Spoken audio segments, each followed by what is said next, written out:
Hello, नमस्ते। मैं हूं कौशाम्बी भट्ट और आप सबका जरोखे में स्वागत।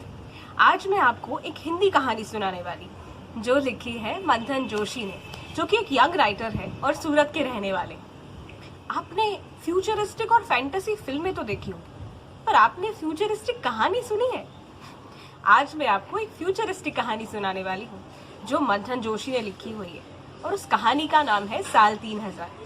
कहानी थोड़ी लंबी है तो आज मैं अपने गप्पे थोड़े कम मारूंगी। आइए सीधा कहानी सुनते हैं। कहानी का नाम है साल 3000। मंथन जोशी। आज ऑफिस का काम निपटाते निपटाते बहुत देर हो चुकी थी। उसने घड़ी की ओर देखा तो ऑलमोस्ट 8 बजने को थे। एक लंबी सांस ली और वो बस ऑफिस से भागा। जमाना बदल चुका था। साल 3000 हो चुका था। अब तकलीफ ट्रैफिक की नहीं थी और ना ही किसी और सुविधाओं की थी। वो झट से अपने घर की ओर जा रहा था। आसपास की दुनिया में अपने बचपन की आदतों की तरह जाग रहा था।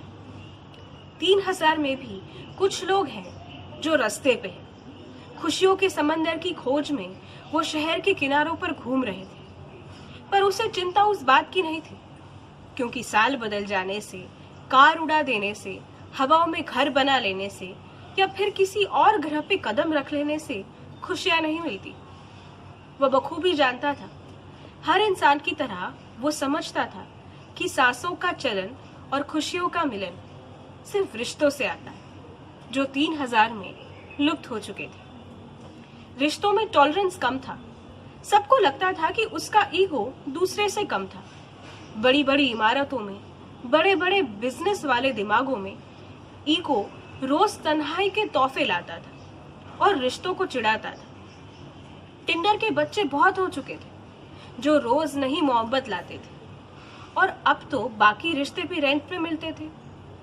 ऐसा ही एक इंटरनेट या रिश्ता बन गया था उसका, जिनसे वो रोज बातें करता था। बचपन की, माँ की, बाबा की, बहन की।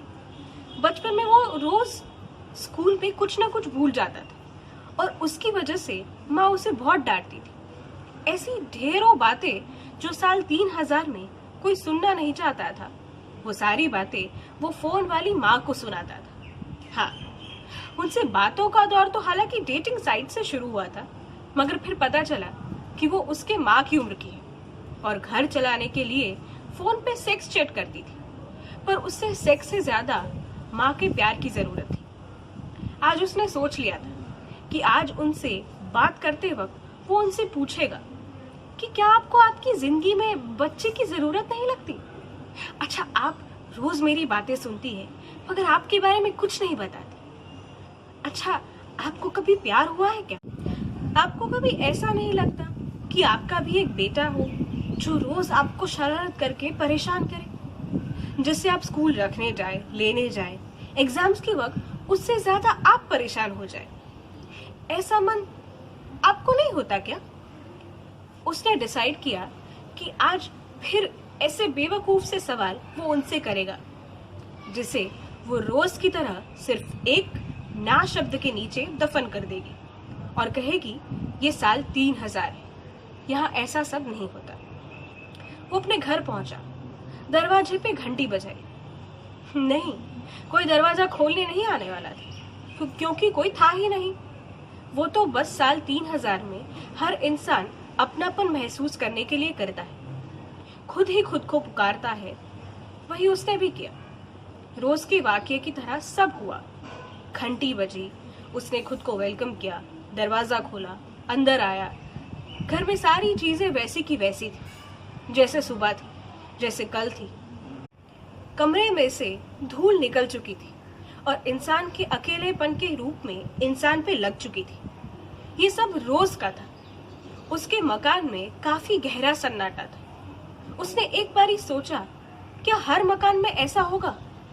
और दूसरे वक्त उसे उसका घर याद आया, जहां सन्नाटों का वजूद सिर्फ किसी के मर जाने पे होता था। 9 बज चुके थे। रोज इसी वक्त आता है फोन। आज क्यों नहीं आया? उसने सोचा दूसरे कस्टमर ने शायद ज्यादा बात करने की जिद कर ली होगी। 5, 10, 25, 50 मिनट। उसने सामने से फोन किया तो फोन व्यस्त आ रहा था। उसे गुस्सा आया कि ऐसे कैसे फोन व्यस्त हो सकता है।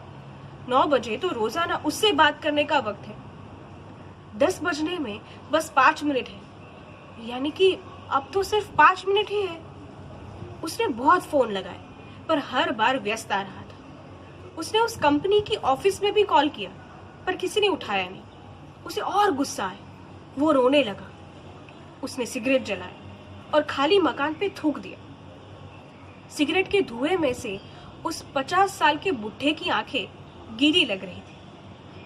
मुझे नहीं पता वो 25 का था या 50 का था, और एक इंसान था जो सिर्फ एक बार कहना चाहता था कि माँ तुम हो ना।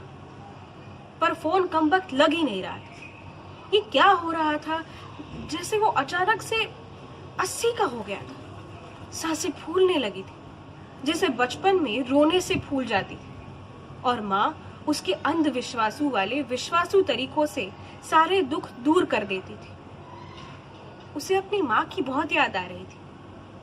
ये रिश्तों का दूर हो जाना कौन सी प्रगति है? ये सवाल नहीं, मौत बन के उसके सामने खड़ा था, और हमारे सामने भी। कल्पना कीजिए ऐसे भविष्य की। मत कीजिए, ऐसे भविष्य की कल्पना कौन करता है? छोड़िए इन कल्पनाओं और रिश्तों को संभालिए। प्यार कीजिए, बस प्यार कीजिए। अगर ये कहानी आपको पसंद आई है, ये वीडियो अगर आपको पसंद आया है, तो इस वीडियो को लाइक कीजिए, शेयर कीजिए, इस पे कमेंट कीजिए और चैनल को सब्सक्राइब कीजिए। और अगर ऐसी कहानियां आपके पास भी है, आपकी लिखी हुई, और आप मुझे भेजना चाहते हैं, तो मुझे jarokha2020@gmail.com पर आप मेल कर सकते हैं। मेरा ईमेल आईडी नीचे डिस्क्रिप्शन में भी लिखा हुआ है। तो अगले गुरुवार मैं एक नई कृति के साथ आपको 1 बजे मिलूंगी। तब तक स्टे होम, स्टे सेफ।